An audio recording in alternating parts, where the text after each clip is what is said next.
please join me in welcoming the August panel this afternoon, and hopefully we'll go through a bit of a different nature of a discussion.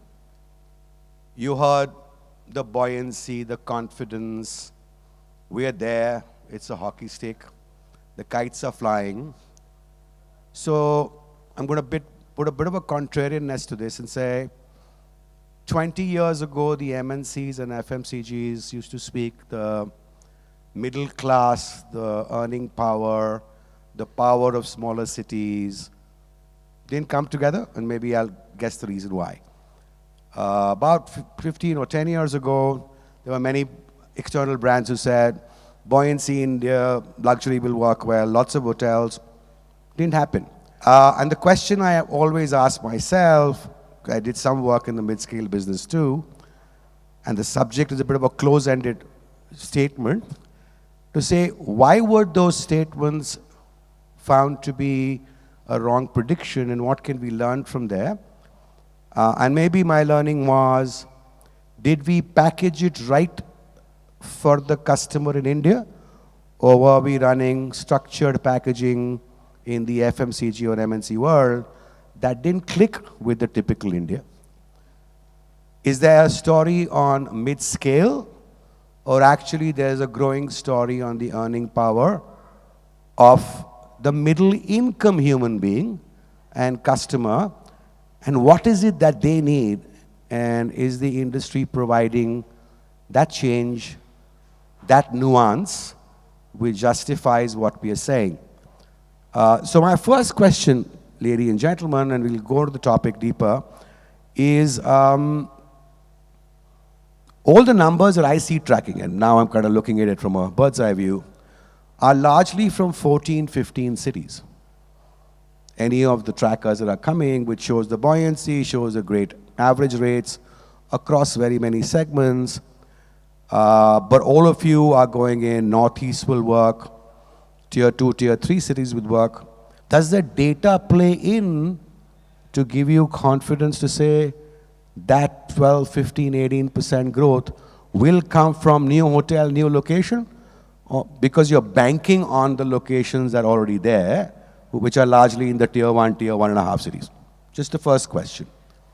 And coming from there, for all of you, and particularly for you, Deepika, have your paradigms on size of hotel, model of hotel in this mid-market changed? So is it a smaller room, lesser sizes, but very large banqueting? Because earlier mid-market, nobody wanted to sign under 140, 160. Then the brands went to 120, 110. They were hesitant with 60, 80, saying don't know how to run it. So yeah, there is a whole growth story that can come. What's the product? What's the new packaging, which would be different from how the worldwide mid-scale is constructed or metamorphosizes? So I will talk about Ginger, which is IHCL's mid-scale brand. So I think you raised 2 or 3 questions, and let me start with the nature of cities. So today we are a 100 plus portfolio with about 70 plus in operation. Now if you look at how the pie splits in terms of nature of cities, we are not only in metro cities, or as you mentioned, top 10, top 15. Actually, this year we opened 10 Ginger hotels, and this spread across industrial townships. Like, for example, I don't know if many people in the audience have heard of Dholera, but that is where Tata Electronics is setting up their manufacturing plant. Sanand, another big industrial township. So we've had presence already with our current portfolio in the top 10 cities. We're also in pilgrimage destinations, industrial townships. In leisure, I would say that we're definitely not in remote leisure with Ginger.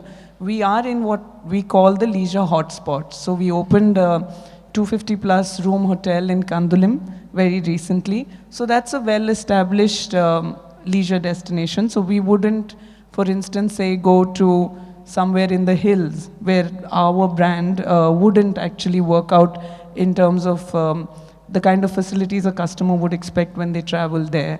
So the pie is evenly distributed between broadly commercial centers. Like this year we opened 2 hotels in Nagpur. In the same fiscal year, different micro markets of the city. So we are seeing a good absorption of our mid-scale brand in different kind of cities. The only one I would exclude from this is, as I mentioned, very remote leisure locations. In terms of facilities, how have we changed? See, as a brand, we were much ahead of time. Actually, the brand was launched by Mr. Tata in 2004. We had a lot of learnings along the way. And one clear thing was that we launched it as a very functional brand, but India had evolved. People were exposed to bigger brands and a lot of the international brands coming in here, not just in hotels, but across. So the thing that we changed in our brand and we reimagined the brand in 2018 was what it was missing was a sense of meeting people's aspirational quotient. So the kind of vibe, the kind of interiors and the vibrancy we infused, but we didn't fix what was broken, what wasn't broken, I mean. So for example, our room size didn't increase. We continue to be a 200 square feet room. We continue to focus on one restaurant. We don't have multiple dining options. And our wellness is limited to one fitness center and just few small meeting rooms. So no banquet facilities. Let me interrupt you, so sorry about that. But Ginger was what I would call the nano equivalent. It was more the economy budget equivalent. So you kind of changed the segment, the brand, the quotient. Right. So, which is, you kind of take it off, which leads me to a second statement. That means economy and budget hotels as a concept, classic, will not work in India. It has to be mid-scale and above. I don't think we can, I think, see, all brands will evolve. So when we look at a segment, are we defining a segment by price? Are we defining a segment by facilities? So our facilities haven't changed much at all. If you look at our facilities, which is what I mentioned, we started as a rooms intensive division. We continue to be in the range of 400 square feet to 450 square feet per key. So we don't have excessive public areas. We've only infused, as I mentioned, just the aspirational quotient into the brand.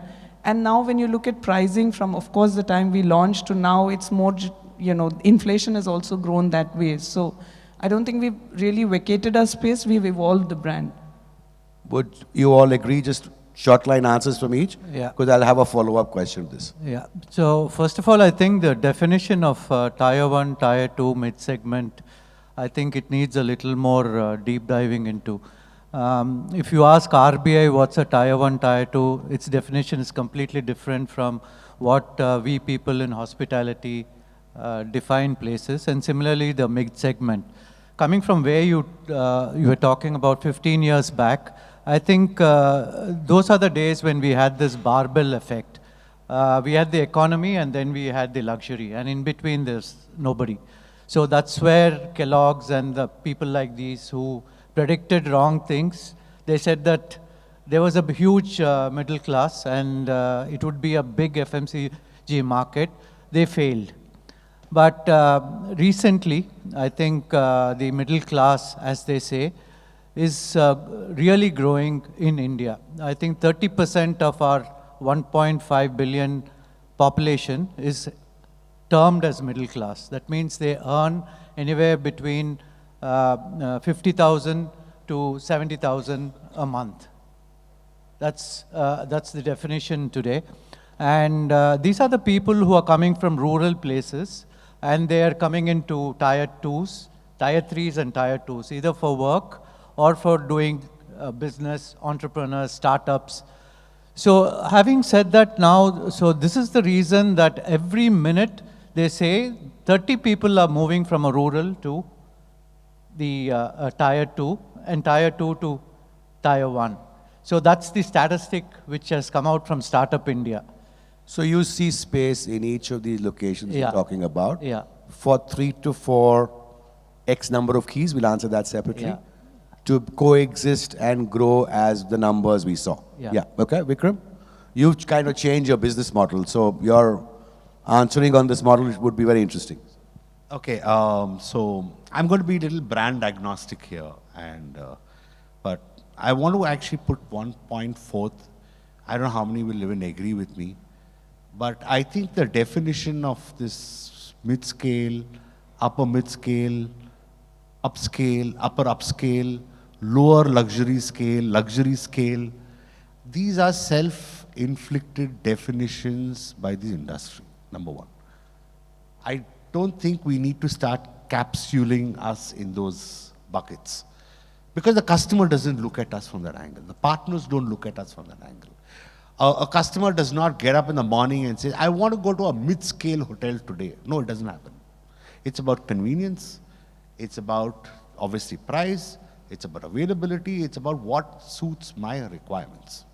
Whether both from a price point of view, from a facility point of view, from a location point of view.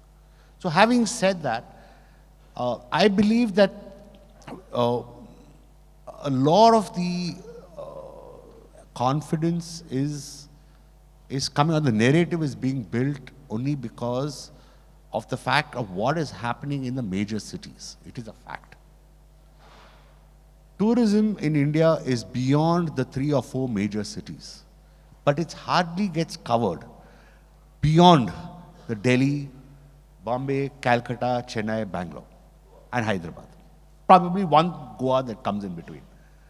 Beyond that, no one's even looking at the next layer of what is actually happening in the industry. And actually where even the money is coming from, because it may be a lot more diverse, it may be a lot more spread out when compared to having those 3 or 4 main cities. Analysts look at the main cities and they say, hey, listen, the industry is extremely buoyant. But are we sandwiched between what is needed, or what should be needed, and what the analysts need? Because it's an easier way to say, okay, I will ramp up in Bombay and keep my quarterly numbers very happy. It's very difficult to say, I'm going to go into a new location, build the ecosystem of that location, and yes, it will take me a year or 2. So having said that, the answer to your first question is, it has to go beyond those 5 cities, which it is today, number one. Number 2, in terms of facilities. In terms of facilities, again, obviously in a Bombay or in Delhi, the land costs are extremely high. You won't get availability even if you have all the money. So I think the industry is forced to look at Tier 2, Tier 3. They're forced to. And even before you lose out on the Tier 2, Tier 3, I think you have to ramp up in these locations as well, and supply will create its own demand. She mentioned about a location. I'm sorry, I forgot that. I also have locations like Anaikatti and all. So you got to build, when you build supply there, when a brand moves in there, it will build its own demand as well. So theoretically, somebody said, build it, they will come. Absolutely. So you're kind of substantiating that part. Absolutely. Okay. All right, I give you that. Ashish, relatively newer from a brand space in the game, your learnings would be unique.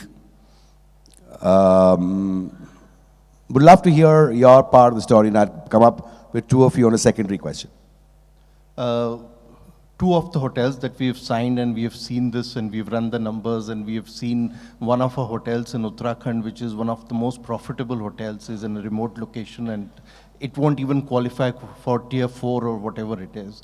And 2 of the hotels that we have signed, one in Sringeri and one in Trivandrum, I personally think would be one of our most profitable hotels, because the cost structures are such, and the consumer expectation are also very, very different. They need a neat and clean room, a good breakfast, and So does that qualify to what is considered to be mid-scale? Because Of that's course. like any basic hotel. So these are mid-scale hotels.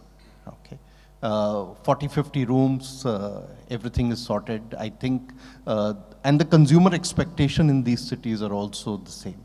So I think it's city dependent, what's the product mix and what are the facilities that you give. But I think we are still new in this game, but we are seeing a lot of focus in very, very small cities, and I think there is a lot of scope there for us. So build them, grow them, manage them, you will find customers. The buoyancy that you're seeing in the targets seems logical or seems a little overplayed? Well, I think the law of gravity will catch up sooner or later. Soon. So I think Cautious optimism would be the word. Two brand plays. Sorry? Two brand plays. I will now address it from a Sarovar and a Golden Tulip for you. Yeah. Similar yet differentiated segmentation. Is your business model, is now a new model changed, or does it remain as it always was? Midscale equals this, Golden Tulip, Sarovar equals this, and that's how it succeeds. So before I answer that, I definitely want to make a point, not on the first question where you started with Deepika, but you asked a pertinent question saying, what you are saying, Deepika, are you saying that the economy and mid-scale will not work? Let me take a step. Economy and budget. Mid-scale, everybody believes, yeah. Economy and budget. You know, when you look at worldwide hospitality industry and you look at the top 4 international players, 80% of their hotels fit into that economy and mid-scale. And when you compare that to how the Indian, hospitality landscape is changing, I think economy and mid-scale have got a very good long runway as to how things are, especially newer destinations. And the number of keys why it is becoming less is because that's the demand for the destination or the location. So sorry to interrupt. I would actually say my advice, but mid-scale is different, economy is different. Yeah, because the numbers game, the investment game changes. And because India is that huge real estate cost and interest cost, what I've learned, my learnings could be wrong, that economy and budget, either you have a high inventory, over 180 odd keys for it to work with the tight numbers, tighter rates. Mid-scale is a different, so let's keep it to mid-scale. My question remains the same. Does your modeling change, sizing change, one restaurant, one bar, no bar, one pool, no pool, yes spa, no spa, must have so much in banqueting, it's okay? Or is it purely called mid-scale because it has a rate range and a simple thing and you put an extra duvet and spruce up something because you're getting 10,000 and suddenly that mid-scale becomes upper upscale? I truly hope you don't mind me calling this out. So we've now been in this business for 3 decades. You've been at the helm of a mid-scale company earlier. I don't think it has anything to do with how the Indian chains were doing or the domestic chains. Why this conversation is happening today is because these newer destinations, when the international brands have to go, they're changing their style of operating over there. I agree. And which is why we're having this debate. But you know what the best part comes is, that what will future hold is that a lot of these products actually, as we call in our earlier avatar, the NPV, does not qualify them in the product life cycle, which is where the huge change will happen is third-party management services, which was discussed very briefly this morning by Alan and by Dimitri and by Raj. And I think that's what you will see, the change, but because the locations are demanding smaller inventory, which was already in play, whether it was by Lemon Tree or whether it was by Sterling or whether it was by Sarovars. It was always in play. In fact, to the contrary, in last 2 years, our average keys per hotel has actually gone up from 72 to 76, which means that we signed hotels with a little bigger inventory, which is closer to 100 or 110 or something like that. So that's what I would say. So may I make a loose statement and say, you're saying the senior brands don't know how to run smaller hotels? No, not at all. And that's why they need third party? No, let's move on. It's just this is an aside. So, okay, so for everybody in this room, I want to keep a question and some of you can participate later. So if mid-scale is the way to grow, what is this new select service? I read something, select service is our upper mid-scale, under upscale, but it's calling itself select service. Where does it fit in, or is this a new segment? Each person's opinion, because I got confused. I was attending a conference and I heard this. I argued it, I didn't understand it. So in the pieces, either 5-star mall or upper upscale luxury, whatever, this new player is who? I wish some consumer can define what is the select service. So we got all 20 years there. If I can say we'll ask your definition and then go back. No, before we get the serious answers, just on a lighter note, I draw a parallel from BPO. Jatin, when he goes on duty, becomes Jack. Otherwise, he's Jatin. As simple as that. So your select service and your mid-market are same only. Kudos. Well said. I was hoping somebody would answer that because I was hearing lots of interesting definitions in Kathmandu. And now the definitions to me made a separation. So I was asking them, so mid-scale is not the business, so is this one? And they said, this is the new one. That's the new kid in the block that will work. So, well, good. So coming back to it, Um, a lot of work is today going in skilling and other pieces, right? Thankfully, all the brands have got serious, the skill councils have got serious, and it's being done well. But what my learning is ladies and gentlemen who are working in the tier 1, tier 2 cities, even though you give them a higher role, even if it may be their home domicile, they really don't want to work in the tier 3-ish or far-flung locations. They don't feel they have a future there of growth, or they feel that they'll get lost. So anyway, people are really not wanting to come to us. And now you have this challenge of opening these pieces. How are you going to supplant, change the ethos for this mid-scale growth to be sustainable? Am I taking that? Okay. So, yeah, okay. So in, you see, like I mentioned to you, we are opening in many of these locations. Let's say we also opened in Durgapur. Maybe that qualifies as what you're looking at. So two things that we see. One is, as we were speaking in the break, we actually do have a lot of people, whether it's the Hills, Orissa, or Northeast, who are, we open these jobs up internally first, all the roles. And the average age at which now people are becoming HODs and hotel managers, stroke general manager, has really come down. So the growth of the organization, just not in terms of keys and hotels, is also the growth of its people. We're able to actually facilitate people becoming head of functions and hotel managers or operations managers much faster. And the way we have experienced response for people internally to take these positions, two reasons. One, a lot of our talent has actually come from the eastern parts of the hills. Now I'm talking across all our brands, whether it's a selections or what we've experienced across. One, it actually takes them back to where they are from. The second is this move is not coming as a lateral move. This move is also coming as growth. So that's the second reason. And the way given all our brands, we have about 4 hotel brands across from Taj to Ginger. Also we have homestays. Now that helps us actually move our talent within that 2 to 3 hour driving distance. There are multiple brand options available. So if you're working at a Durgapur, we're actually going to open in places in West Bengal closer. So as a result, we're actually seeing that we're able to fill internal talent is raising their hand because of it not being a lateral move as well. So tier 1, 2 tier में जो निकल गए, उनके replacement कहाँ से लोगे आओगे?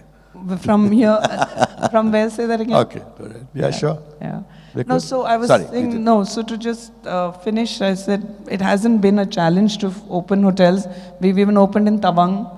We've opened 2 hotels in Gangtok. Actually 3 across, even a Tree of Life we had opened. So we've not had to postpone opening dates because we couldn't find talent for these locations. Really So GRT Hotels, we were the first movers into Tier 2 and Tier 3 even 15 years back. So we opened hotels in Madurai, in Tirunelveli, in Tuticorin, in Aircard. So our strategy is that we give internal promotion, vertical promotions, and our strategy was to take people from there, train them in our bigger hotels, and bench them. And when we get opportunities to move them back, they're more than ready to move back at a vertical growth. So this has been our thing, and we've been very successful at it. And most of our portfolio is in Tier 2, Tier 3. And recently now, we've also done spiritual tourism. It's a big thing which is happening. So we've been opening in all the spiritual places. And we have been taking people from their training and then pushing them back into those hotels. And they're more than happy to go back to their hometowns and be there. So I think it's not such a great challenge, but of course, I mean, we have to also make sure that those people grow from there. So that means we have to expand, we have to take more hotels and make sure that these people also grow.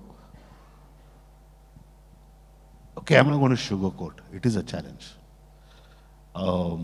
We may say we run great brands, great companies. We all do that.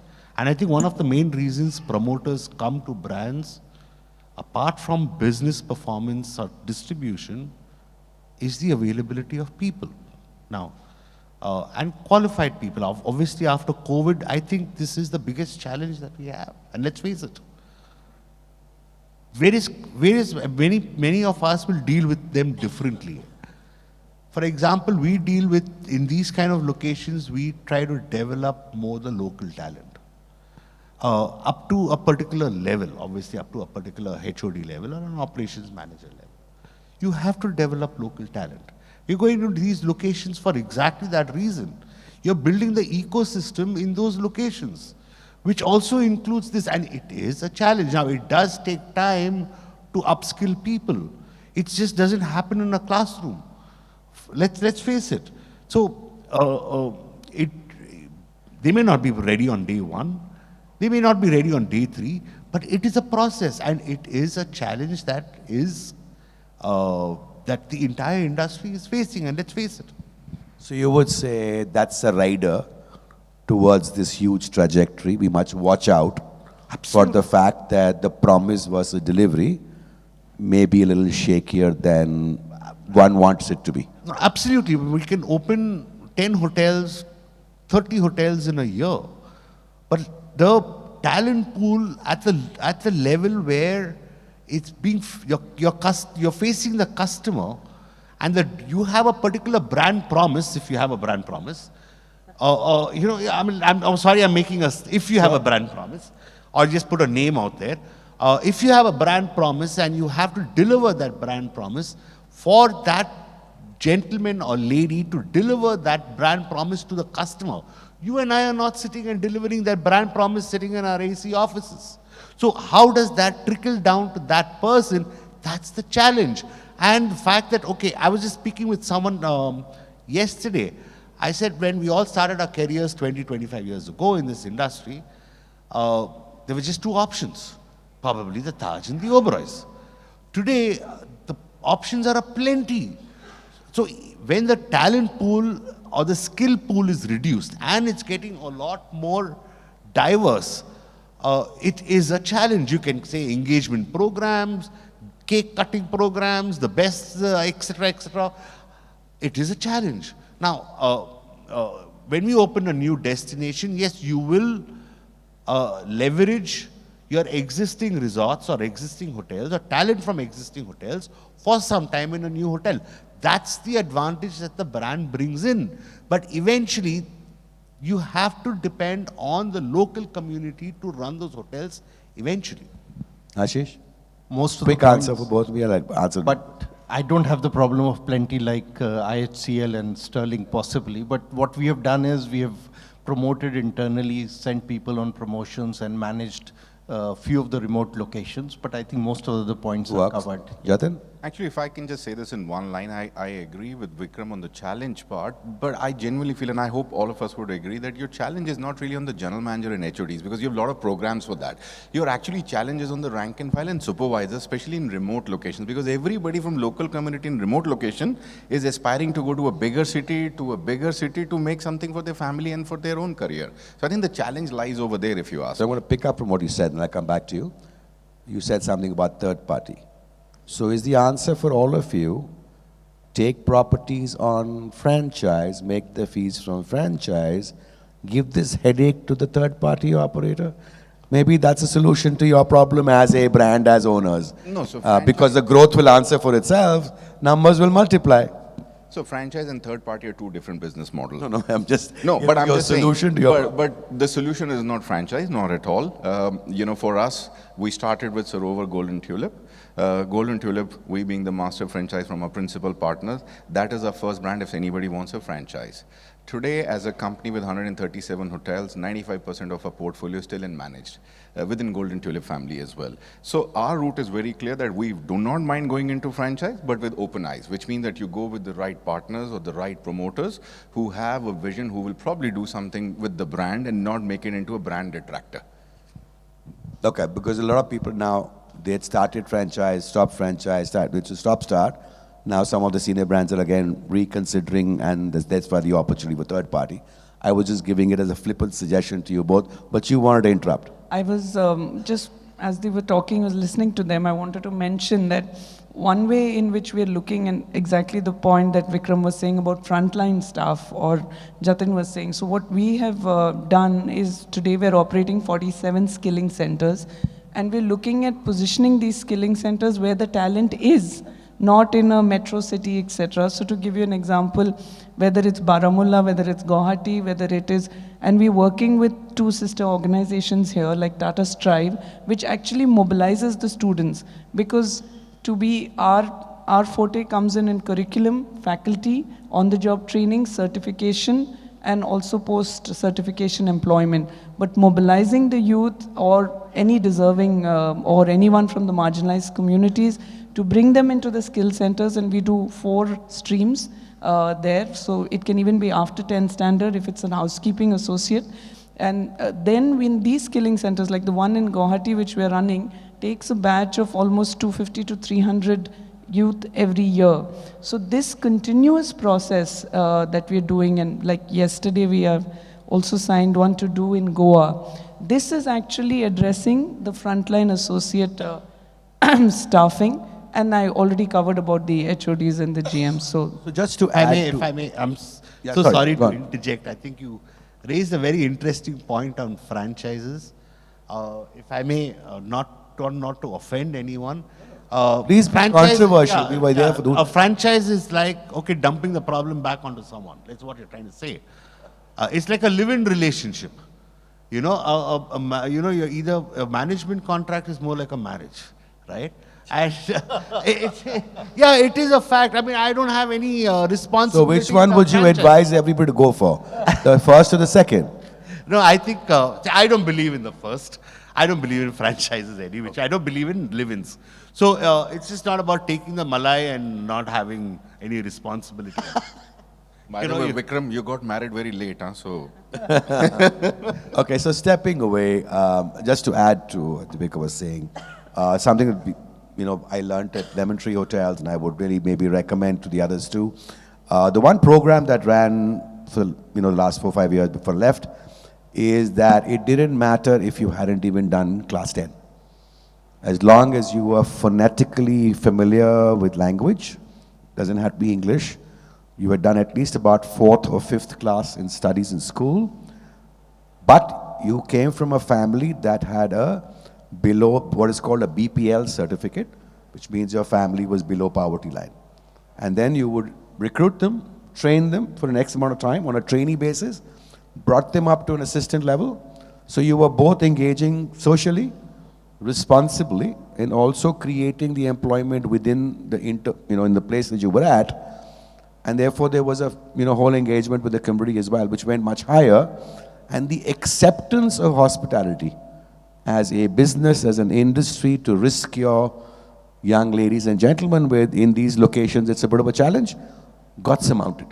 So maybe that's the idea. And my last words of advice before we throw it open to questions is, I think the industry, while they may be doing skill centers, working with institutes like Dilip's and the others, and supporting now catering colleges better, I think together, please put out serious marketing campaigns in the local vernacular, explaining what the business is all about, explaining what the young can actually gain, not just in profession, but in their personality, in the overall ability to think, and it makes them actually job ready for any other job too. But we need to, together as an industry, encourage that so you get more people, because the hockey stick is there, a little bit of modeling changes, it ain't gonna happen. And the one rider is finding enough people.